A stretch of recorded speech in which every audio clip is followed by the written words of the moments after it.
Assis depuis trop longtemps dans la réalité stagnante et confortable de l'habitude, mes deux pieds reposent dans le présent, contents de leur marche passée, s'enracinent, se pétrifient comme ma pensée. Je me lève hésitant dans l'aube nouvelle, je penche dangereusement par en avant. Ça y est, je vais chuter dans l'incertitude de l'avenir. J'appelle à l'aide, le pied gauche se soulève, réflexe, retombe et s'appuie quelques secondes dans le présent réconfortant, mais sans freiner le déséquilibre de l'avenir qui m'attire, entraînant le pied droit qui à son tour décolle du passé figé et se propulse par en avant. Et le cycle avenir, présent, passé recommence. Et je marche. Enfin, je marche.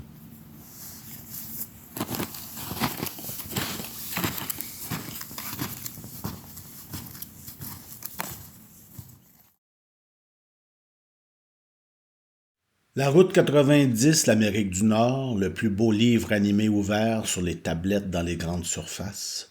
Livre en 3 dimensions où les décors s'étendent, se replient lorsqu'on tourne les pages, lorsqu'on l'ouvre ou le referme. Ainsi donc, la péninsule de la Floride se rabat sur le lac Michigan qui se rabat sur la baie d'Hudson.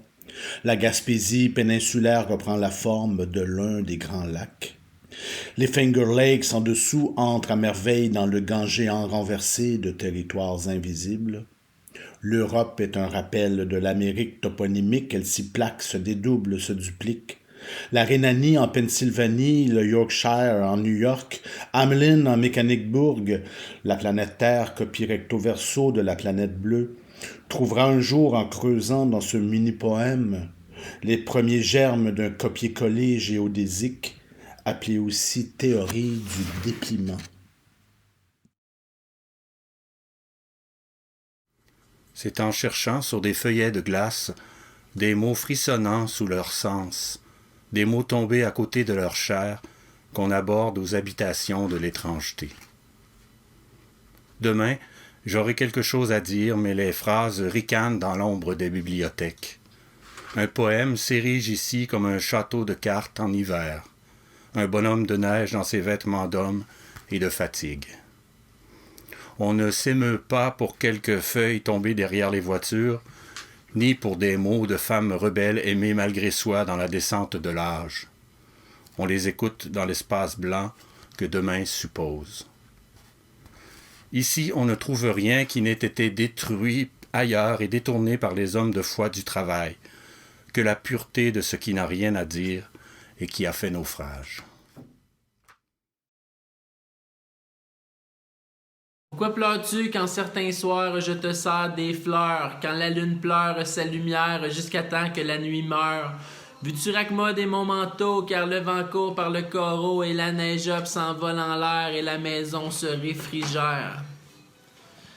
Te rappelles-tu de l'hiver passé, le lit était du marshmallow? Mets-tu du sel dans l'escalier, vois-tu Rosemont par ton carreau? 25 janvier, 8 heures du soir, le ciel est un papier mouchoir et la neige up s'envole en l'air et les enfants jouent sur Saint-Hubert. On est si maigre, on est si fragile, yo, on s'éteint-tu sous le sapin avec les lumières de la ville de Montréal dans nos calepins? Oh, dis-moi, comment bien vivre les mauvais mois? Oh, dis-moi.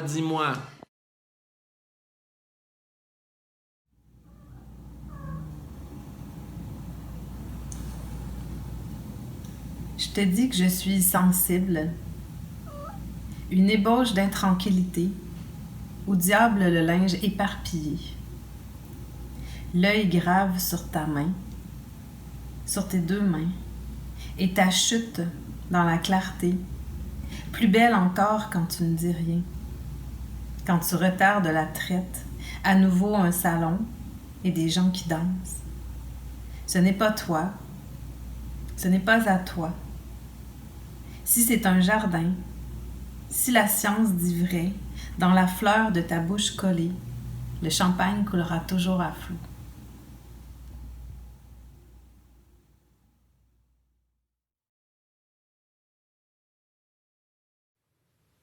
J'enfouis quelques lettres, je m'entretiens avec les écrevisses, avec les entonnoirs. J'observe indolent ce qu'il faut pour vivre sur l'écorce terrestre. La suite se résume à un chantier minime où vivre est une volière d'ombre, d'ensablement. Quelques rescapés viendront glaner dans la main des uns des autres de quoi tenir jusqu'au prochain désarroi. On dira des prières, des invocations. On dira que nos péripéties ne sont que des pas japonais, qu'il suffit de réchauffer notre cœur dans une lingette, verser nos approximations dans le saladier. On dira qu'il faut en finir avec les agressions, les conspirations. On dira ces légions attablées dans notre bulbe rachidien.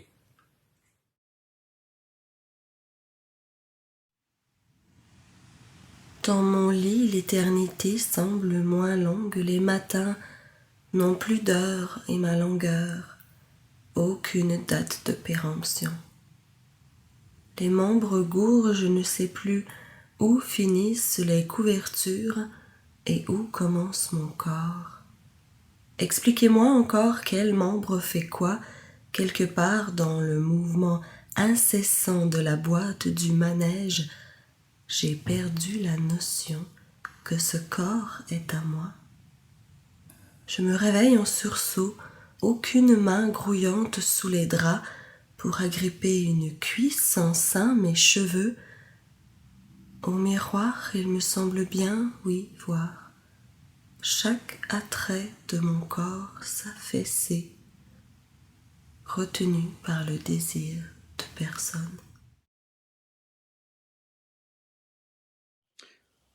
À chaque fois que nous nous déshabillons, nous repartons à neuf, l'écorce respire.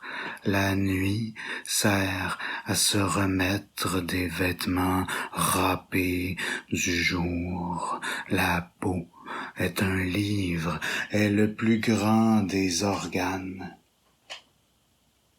Ce qui chaque soir, dans la chambre, proteste sur la place publique, un corps nu, comme un combat, un oiseau embrasse les cendres habitées de la ville, comme on porte un message, frissonne sur la poitrine.